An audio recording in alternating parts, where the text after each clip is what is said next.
Welcome back, everyone. My name is Patrick. You're watching the Fanatic Rundown.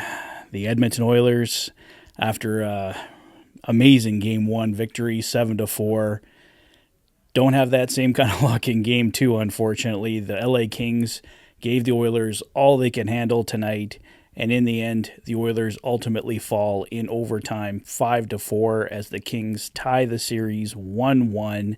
The Oilers at no point in this game held the lead. They tried to play catch-up. They successfully did that multiple times, but it wasn't enough to bring home the victory tonight. If this had been a regular season game and the Oilers had pushed this game to overtime like they did, we'd all have been pretty happy seeing the Oilers get a point with how the game had went. But obviously, this is the Stanley Cup playoffs, do or die, and getting it to overtime isn't going to make anybody happy tonight, and obviously nobody will be happy in oil country anyway with the 5-4 loss in overtime tonight. Obviously the big difference tonight, the Kings got out in front of the Oilers instead of falling behind. Adrian Kempe with his second and third goals already in these playoffs, tying Zach Hyman there for most goals in the series. He has just been an Oilers killer these last 3 years. Doesn't change at all tonight. Like I said, his second and his third, both from Anze Kopitar. More on him later, and it was an early 2-0 lead for the Kings.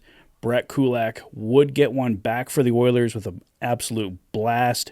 Draisaitl and Foegele picking up the assists. That made it 2-1, but then almost immediately after, less than a minute after, Drew Doughty goes in on Stuart Skinner, crashes into him a bit, but nothing penalty-wise.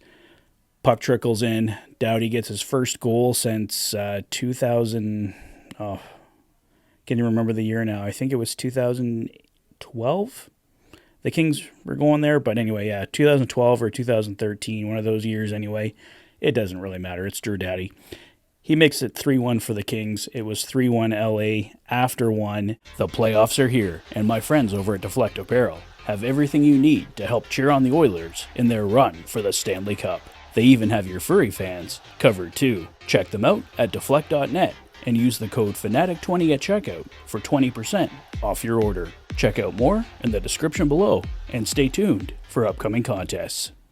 In the second period, that's where kind of the good time started for the Edmonton Oilers.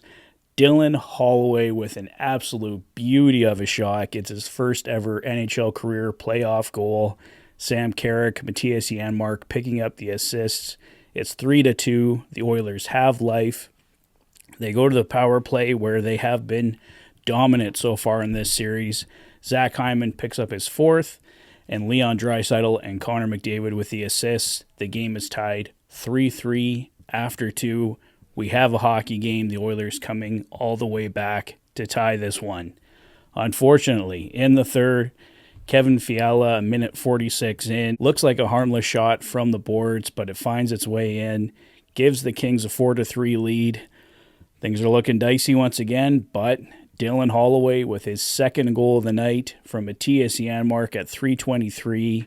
Another beautiful shot. It gets tipped, goes over the shoulder, I believe, of Cam Talbot, ties the game 4-4, and we go 4-4 to overtime, but it doesn't take too long in overtime. These series don't seem to, between Edmonton and LA, have very long overtimes. As much as I can recall, it seems they're usually over pretty fast, and that doesn't change at all tonight. 2:07 in. Anze Kopitar off a great play by Quinton Byfield to knock the puck down. Gives him a great opportunity, and he beats Stuart Skinner to give the Kings the 5-4 lead and the 5-4 victory, tying this series 1-1. So, yeah, guys, I'll quickly go down the game stats here, then I'll probably wrap up this video. I know pretty much all of us have work in the morning here, so no point delaying this any longer than it needs to be. Final shots on goal in the night, the Oilers 31-26. Face-offs, LA 49.2% to Edmonton's 50.8%. So the Oilers slightly with the edge there on face-offs. The Oilers 1 for 3 on the power play. LA 0 for 3. Once again, the power play coming through huge for the Oilers, getting that tying goal. Unfortunately, not enough tonight. The Kings with 53 hits on the night to the Oilers 55, so the Oilers bounce back in the hit department. and the Oilers with 24 block shots to LA's 20, LA with 13 giveaways to the Oilers 8, and LA with 11 takeaways to the Oilers 13. The key to beating this LA Kings team is getting out ahead of them. The Oilers managed to come back, but like I said, they never had the lead at any point in this hockey game, and that really obviously, for multiple reasons, plays into the LA Kings' favor. This is a team the Oilers have to get out in front of. Don't let the Kings play their game. It's great to see that the team can come back. They've shown that multiple times over these last few playoff years that comebacks are certainly not out of the question, but obviously it takes a ton of energy. Down 3-1, 4-3, like coming back, having to come back all these times, it's going to be taxing, so it's not something the Oilers want to get into here. Unfortunately, with series tied 1-1, now heading to LA for games 3 and 4, the Oilers absolutely have to at least get a split in LA. I mean, ideally, you win both and come back to Edmonton for game 5 with a chance to win the series, but the Kings have some momentum now. The Oilers had all the momentum after game 1. If they could have somehow won this game in overtime, they would have taken, obviously, the momentum right back, a 2-0 lead, have the Kings pretty much on the ropes, needing to win 4 out of 5. But the Kings, they seem to be, for the most part, the better overtime team in these series, and Anze Kopitar keeps that going tonight with the Kings' 5-4 victory. So the Oilers just have to come out stronger than they did tonight. They had an amazing start in game 1. They didn't look terrible tonight. It's just the Kings got the breaks, they got the goals, and that just obviously plays right into their game plan, and the Oilers just need to find a way to get out of the head of this team, and if they can get leads, obviously hold them. But yeah, tonight it was just things mostly went in the Kings' favor. The Oilers managed to come back, which was great, but certainly not the game plan that the Oilers wrote up, and it certainly fit more into the Kings' overall game plan, and tonight they ultimately take the 5-4 victory to tie the series. So those are my thoughts, guys, but we'll see what happens here coming up in Game 3 on Friday.